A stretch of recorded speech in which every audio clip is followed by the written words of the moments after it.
Hello and welcome to A Plate for All. I'm V and today we're going to be taking a look at a Filipino dish called Nilaga. Now, Nilaga is a sort of beef soup type recipe, and for this we're going to need one medium yellow onion.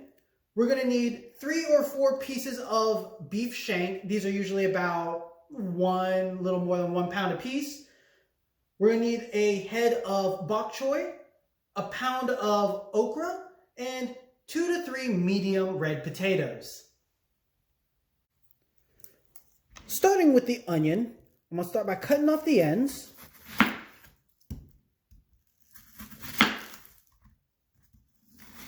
I'll cut it in half. And then I'm going to quarter each of my halves. Now we want these to be pretty big because we're going to be boiling these for quite a bit of time. Next, we'll look at the beef shank. Now, with the shank, I like to look for pieces where I don't have a lot of bone. I want a smaller piece. I want more meat than bone. And from here, I'm going to slice these into about 1-inch pieces. So I'm looking for like 1-inch cubes. Now, they don't all have to be exactly the same, but it'll just help if I can get them as close as possible.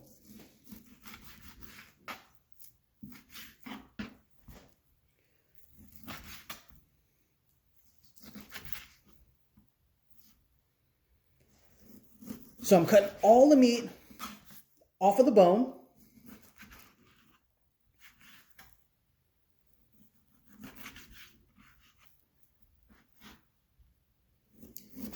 Now we're not going to get rid of the bone. We're going to use this as we cook our nilaga. We're going to put that right into the pot. Now that our meat's cut, we're going to put it into the pot. Now, if you can't get all the meat off of the bone, that's okay. The bones are going in there, and once the nilaga is cooked, it'll come right off anyway. Now, in a large stock pot, we'll start by adding our onions and our meat.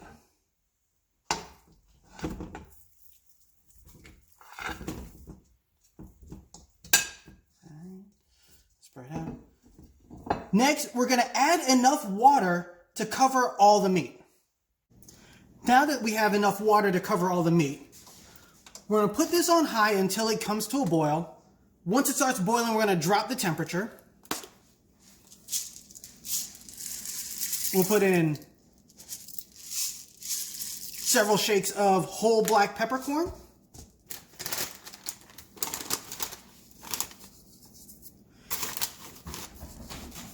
And several really large pinches of kosher salt.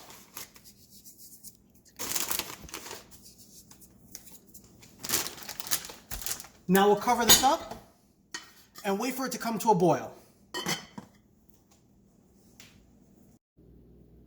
One thing you might notice about beef shank, it's not always readily available all year. Depending on when you're trying to make nilaga, you might have a harder time finding shank. A couple of things you can do. One, check with your butcher. They might be able to either get it in for you or let you know when more is coming in. Another thing that you can do if you can't find shank, the butcher doesn't have it coming in, is to use short ribs. Short ribs work just as well and they cook for about the same amount of time. Now that our nilaga has come to a boil, we're going to drop the heat down to medium. We don't want it going too hard of a boil. You want to watch out because we don't want it to boil over, which might happen if we're not careful. Now, I do like to try and skim some of this excess fat off the top.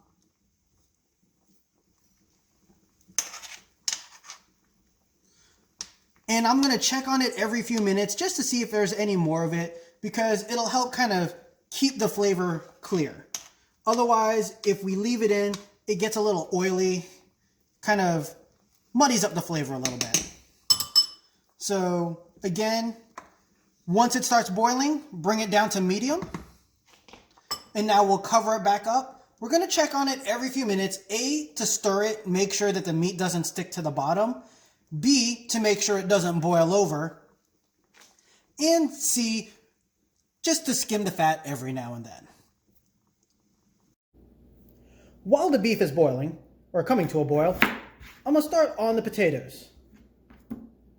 I'll cut the potatoes in half, and then cut them into either 4 or 6 pieces. Now, I want these potatoes to be fairly small because I like them to be really creamy. If you like your potatoes to be a little firmer, you can cut them a little bigger and cook them for a little less time. Again, start by cutting the potatoes in half, and depending on the size, cut them into either 4 or 6 pieces. Now, I like to leave mine skin on. If you want to peel them, that's perfectly fine. I find the skin adds a little more nutritional value. Next, for the okra. Again, I'm using about a pound of them. You don't have to do much. Really, you just want to cut a little bit off the back end. And I like to cut a little off the tip if the tips are looking a little dark. So again, a little off the back, a little off the front. Now, one optional ingredient I like to use here, sometimes I like to use green beans.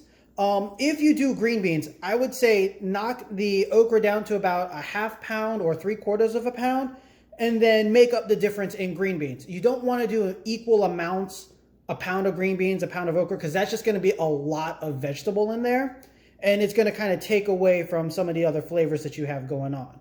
So if you use green beans, which I do sometimes, again, just reduce how much okra you put, and then make up the amount in green beans. Now that we've cut up the okra and the potatoes, we're going to start on the bok choy. I'm going to cut the tips off of them, cut off the very ends, and then I'm going to slice the ribs, or these firm parts, so that they're about 1–1.5 inch pieces. As for the greens, I'm just going to slice them so that they're fairly even. If you have any kind of yellowing or dark spots, you can just cut those off. We don't need those. Now, hold on to these. These are going to go in at the very end. And these firm pieces, these are going to go in when the okra go in. Once we've chopped all our veggies, we've chopped the okra, the potatoes, the bok choy, what I like to do, I like to put the leaves in one plate, just so that way I have it all together. I'm not trying to fight through all the different pieces that are going to be going into the pot. I've got my potatoes here together. Now, I like to put the bok choy and okra together because they're going to go in at about the same time. The potatoes, as long as they're together, doesn't matter what else is there with them, as long as, they don't get too mixed up with everything else. It's been about 40 minutes.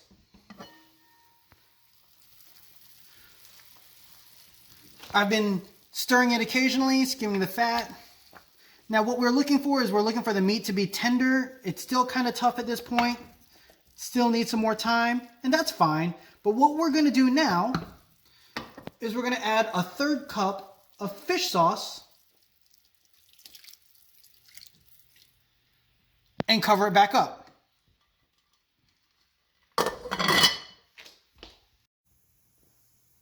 So it's been about 1 hour and 20 minutes.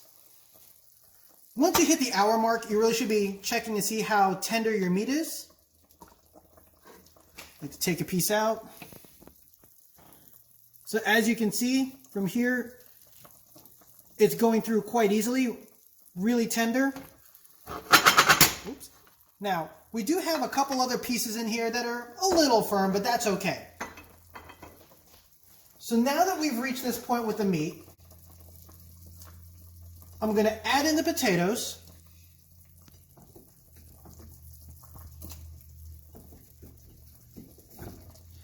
And then I'm going to close it up for another 5 minutes.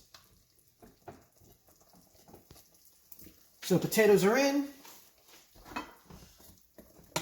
Give it a good stir.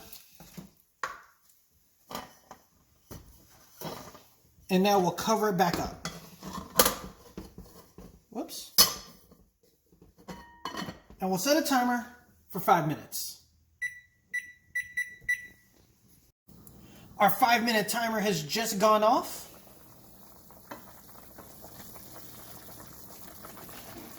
Now we'll add the okra. and the bok choy ribs.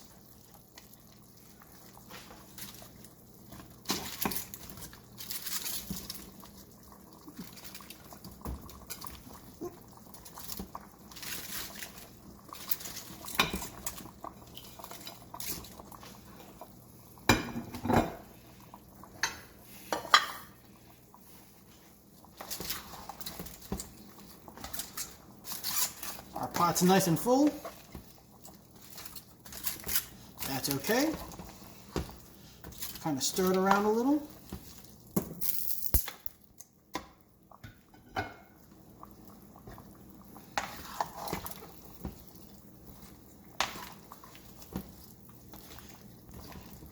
And now we're going to cover it up for another 5 to 7 minutes.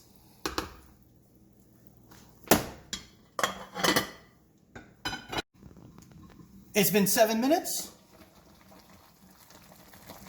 Oh, this is looking and smelling real good. Do a nice stir around.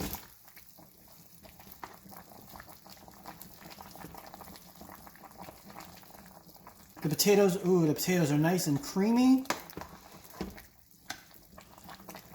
So now, we'll turn off the heat. Toss in those bok choy greens. Those are just going to go on the top. And then we're going to cover this up for 5 more minutes. And we should be ready to go. Our 5-minute timer has gone off. Oh, this is looking real good. So, now that this is ready, take a bowl, put some rice in it. Actually, let me go on this side. And now, we'll just pour it in. Now, we're going to want a lot of the sauce. At least I do, personally. I like to make this almost like a soup in this bowl. Make sure you get a lot of those veggies. Get some of that meat.